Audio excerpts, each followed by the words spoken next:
ગાંધીનગર દહેગામમાં સાપા જે નજીક તળાવમાં આવતા માછલીઓના મોત થયા છે, જેમાંથી લેહોડામાં ગ્રામ પંચાયતની હદ બની ઘટના જે કોલ્ડ સ્ટોરેજમાંથી તળાવમાં ગંદુ પાણી છોડ્યું હોવાનું ગ્રામજનોની જે આક્ષેપ છે કે હજારો માછલીઓનો મોતનો ગ્રામજનોનો આક્ષેપ લગાવ્યો છે। તળાવમાં જે આસપાસમાં દુર્ગંધમાં જે ગ્રામજનોને પરેશાન, સાત ખેડૂતોની ખેતીને નુકસાન પહોંચાડ્યું હોવાની પણ વાત છે કે તલાટીને ઘટના સ્થળથી લીધી મુલાકાતના સ્થળ પંચાયતનું કરી રિપોર્ટ તૈયાર કર્યો છે। તાલુકા વિકાસ અધિકારીને રિપોર્ટ મોકલ્યા કે લખાણમાં મુવાડા સરપંચે સફાઈ માંગ કરી ખેડૂતોને નુકસાનની ભરપાઈ કરાઈ હોવાની દાવો જવાબદાર સામે કાર્યવાહી કરવાની માંગ। પ્રોફેસર તાયસી મેડિકલ સ્ટુડન્ટમાં આત્મહત્યાનો પ્રયાસ અંગે બે પ્રોફેસર સામે કેસ નોંધાયો છે। વડોદરાની પાયોનિયર કોલેજમાં ત્રીજા માળેથી મેડિકલ સ્ટુડન્ટે પડતું મૂક્યું હતું અને કોલેજમાં બે પ્રોફેસર ડોક્ટર ઋષિકેશ અને ડોક્ટર કોમલ સામે જે નોંધેલી ફરિયાદ। કોલેજ તરફથી પણ બંને પ્રોફેસર 3 દિવસ ખુલ્લો આપવા ફટકારો આવી નોટિસ અને તો પોલીસ વિભાગ દ્વારા કોલેજ તપાસ શરૂ કરવામાં આવી છે કે 80 વિદ્યાર્થીઓને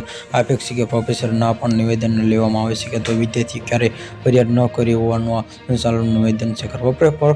પ્રોફેસર ત્રાસની બીએમસીના જે વિદ્યાર્થીઓને કોલેજ ત્રીજા માળેથી